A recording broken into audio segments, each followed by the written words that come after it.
من بهيمة الأنعام وعلم التوحيد وأمر بالإسلام.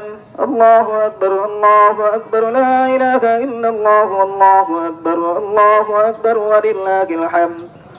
ونشهد أن لا إله إلا الله وحده لا شريك له ونشهد أن سيدنا ومولانا محمدا عبده ورسوله الذي هدانا إلى دار السلام. الله أكبر الله أكبر لا إله إلا الله والله أكبر الله أكبر ولله الحمد. صلى الله عليه وعلى آله وأصحابه الذين قاموا بإقامة الأحكام وبذلوا أنفسهم وأموالهم في سبيل الله فيا لهم من كرام. وسلم تسليما كثيرا.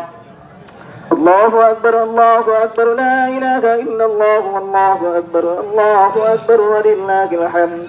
أما بعد فاعلموا أن يومكم هذا يوم عيد شرع لكم فيه ذبح الأضحية بالإخلاص وصدق النية. الله أكبر الله أكبر لا إله إلا الله والله أكبر الله أكبر ولله الحمد. فقد قال النبي صلى الله عليه وسلم: ما عمل ابن آدم من عمل يوم النحر أحب إلى الله من إحراق الدم.